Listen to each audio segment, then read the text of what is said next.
Only 30% of businesses make it past their first decade. And look, the 30% who survive, they're not playing a different game. They struggle too.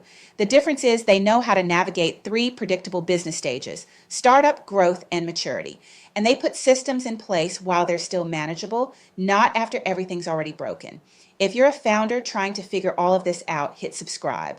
I've helped over 100 companies navigate these exact transitions. Now, every business has a story, and yours is probably somewhere in the middle of being written. Whether you're bootstrapping from your kitchen table, celebrating your first big hiring spree, or wondering why growth suddenly feels harder than it used to, your company is moving through three predictable stages: startup, growth, and maturity.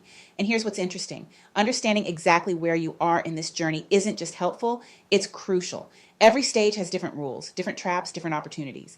And if you miss the signs, you'll keep doing what worked before, even when it's obviously not working anymore. Today, I'm breaking down all three stages: what they look like, what goes wrong, and what you actually need to do to survive each one. Let's start with the startup stage. Whether it takes you 6 months or 2 years to get off the ground, you'll spend most of that time wondering if you're doing everything wrong. You are not alone. Everyone feels this way.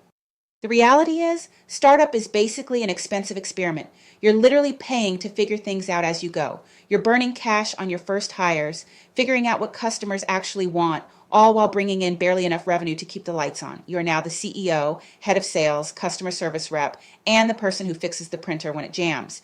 The weight of every single decision lands on your shoulders. Now, here's the question everyone asks: should you implement a formal business operating system right out of the gate? Most scrappy startups skip this, and honestly, that's often fine when it's just you and a couple of teammates. You can pivot fast and make decisions over coffee. But if you've got funding or you're planning to scale quickly, putting basic structure in place early isn't about slowing you down. It's about not having to rebuild the airplane while you're flying it later.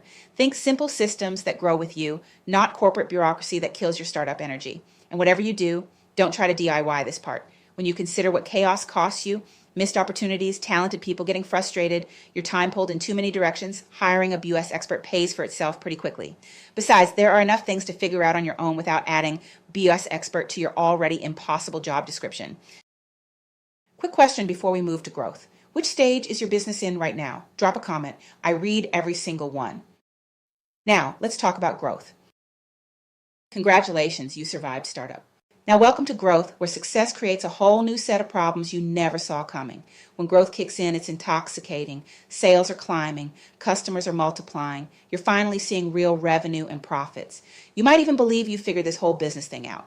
Then reality hits. Rapid growth is expensive. You're hiring faster than planned, cash flow looks like a roller coaster, and you're scrambling to keep up with demand you prayed for just months ago. And here's what's frustrating: the skills that made you successful, your scrappiness, your ability to wear all the hats, your instinct to just figure it out, those exact skills now work against you.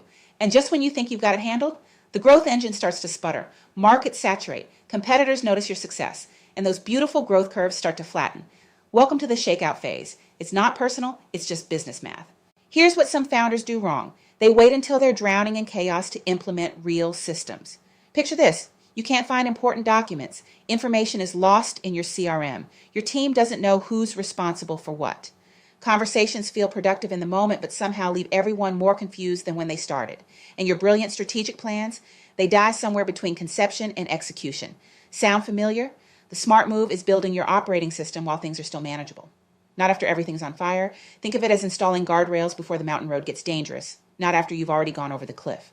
And here's something else that might surprise you: the visionary leadership style that got you here might not get you to the next level. Growth requires someone who loves the nuts and bolts, someone who brings order from chaos and gets excited about processes and structure. If that's not you, and let's be honest, most founders hate this stuff, you need to find someone who loves it. Your operations partner, your COO. And I'm talking about a real COO here, not an assistant or operations manager you've given a fancy title. You need a heavy hitter who can build the infrastructure and get you humming. But here's the thing: very few COOs have the skill set to design and implement these systems from scratch. Many are better at managing operations that are already in place. If your COO falls into that second category, you'll need a BOS expert to help build the infrastructure first, then hand it off to your operational team to run. This will set up your COO for success. If you're nodding your head right now because this is exactly what you're experiencing, you're not alone. Stay with me. The maturity stage is the path you're heading toward. So you made it to maturity. Welcome to the elite 30% club. Only 3 out of 10 businesses survive their first decade. If you're reading this from your established company, take a moment to appreciate what you've accomplished. Seriously, you've beaten some tough odds.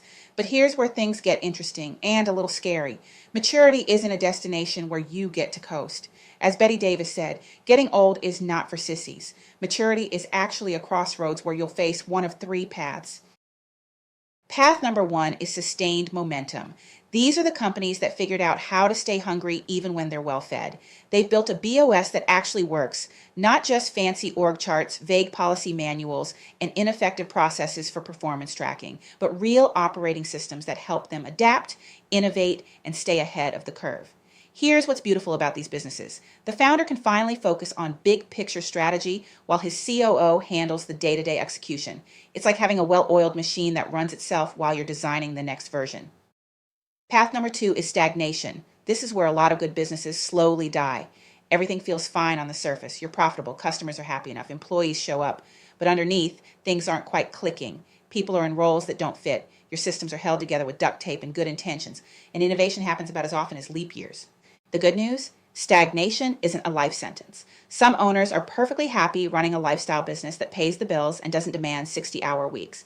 But if you want more and you're stuck, it's usually because your internal systems haven't evolved with your business. The same scrappy approach that got you here won't get you there. Interestingly, stagnant businesses can be gold mines for the right buyer, someone who sees the potential you've stopped pursuing. Path number 3 is decline. These are the businesses that refuse to acknowledge that the world changed while they weren't looking. They keep doing what worked 5 years ago, even when it clearly doesn't work today. Market share shrinks, top talent leaves, and eventually they're either closing doors or selling for whatever they can get. The tragedy? This is totally preventable. Right systems, right leadership. That's it. The bottom line, maturity is when your BOS matters most. It's the difference between thriving for another decade and becoming a cautionary tale. So that is the life cycle of a business. If you're getting value from this, hit that subscribe button. I share strategies like this every week for founder-led companies. If you're wondering exactly how to build systems that scale without chaos, check out my video, Why Founders Can't Scale Past Chaos. I break down the exact framework for moving from reactive firefighting to proactive leadership. Finally, feel free to send me email for a free consultation on where your business stands and what your next move should be.